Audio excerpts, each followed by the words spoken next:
Hi everyone, it's Tina from Scrappiness. Today I'm sharing a card using the new Lacy layered heart die, and I'm using it as a stencil with the Deco foil transfer gel. I wanted to add foil to my heart and I love the results.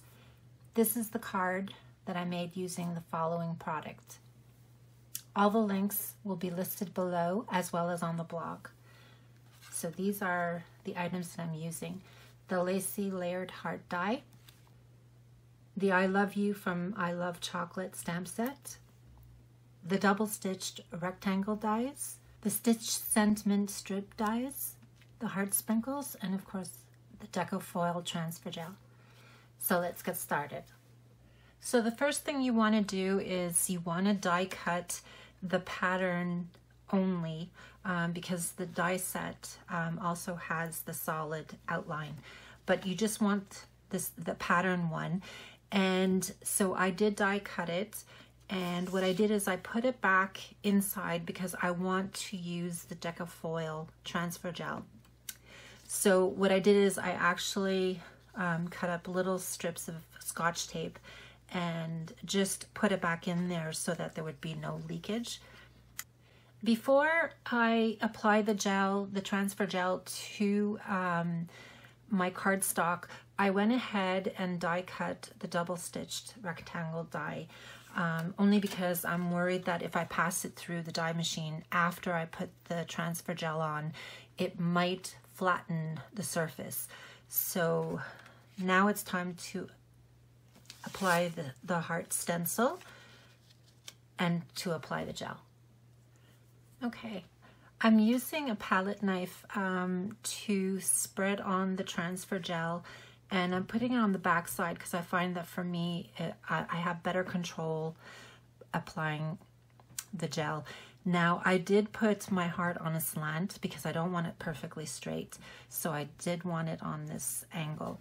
And now I'm just generously applying the transfer gel.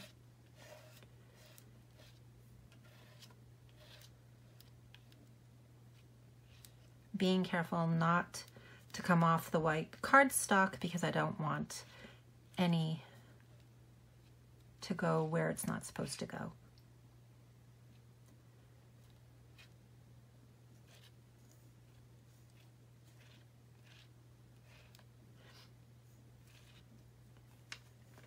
Okay, I'm gonna gently peel off the stencil. And there you go. So it says that you need to dry it at least for an hour. So I'm gonna let this dry and I'll come back. Okay, so to know how your transfer gel is dry, when you put it on, it's very opaque, and as it dries, it has a little shine to it, and it's more faded. So I know right now that it's ready to go. So what I'm doing right now is I cut it to be the size of the image. You don't want to have it too much because you don't want to waste the paper. I'm taking regular photocopy paper and I folded it in half, and I'm going to stick this inside and I'm going to pass it through my laminator. Okay, so my laminator is all nice and hot, and it's the green button is on. So I'm going to pass it where the fold is inside first. This way I can be sure that everything's going to be pressed down.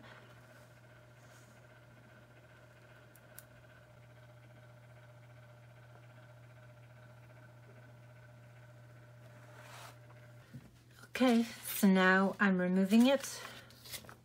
And I'm going to gently peel back.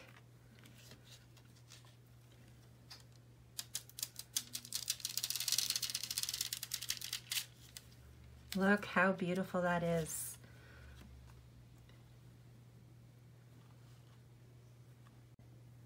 For my sentiment, I want to use the new Stitch Sentiment Strip dies, but it's a solid piece, and there is a way that like you can die cut it first and then afterwards stamp your sentiment.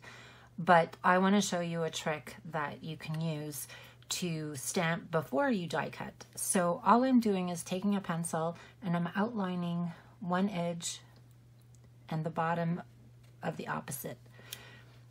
And that way I know where to put my die when I go to die cut it. So now it's time to stamp. I'm ready to stamp my sentiment, and I'm using the sentiment from I Love You chocolate stamp set. It was a slightly larger sentiment than I wanted. It was I love you more than chocolate, and I didn't want more than chocolate. So what I did is I covered up the part that I did not want to stamp with washi tape, so that way it'll create, it'll block it from stamping. So I'm using Versamark, and I'm going to ink up the stamp. And now I'm going to remove the washi very carefully. And I'm going to close the lid and press.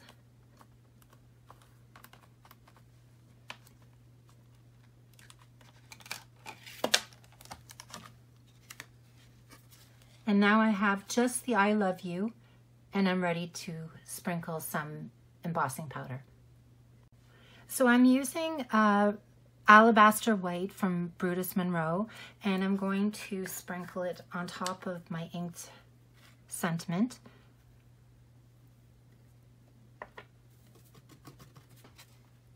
And I'm going to take a brush and remove the excess of, because I forgot to use my anti-static powder. So I'm going to do that, and then I'm going to heat emboss it, and then it's time to do the die cutting of the sentiment.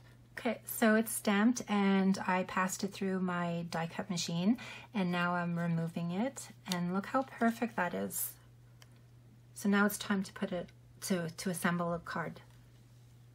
I have put Nuvo Deluxe adhesive to the back side of my panel. I've been using this lately as I find that it makes the card sturdier. So I'm going to now flip it over and attach it to the front.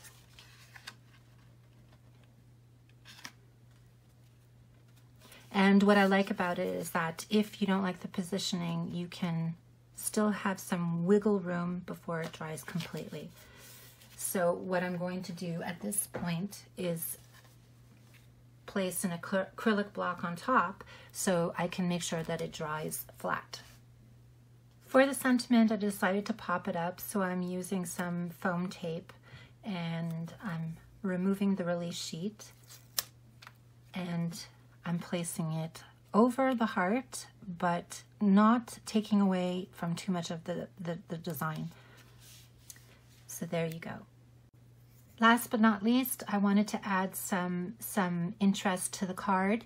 So I'm adhering heart sprinkles, and I just love them. They're really adorable. And so I'm going to use the crystal katana to help me adhere to my card.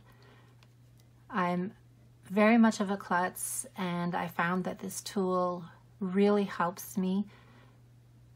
It's better than any other tool that I've used, and I have a video that I'll be posting shortly. And there you go.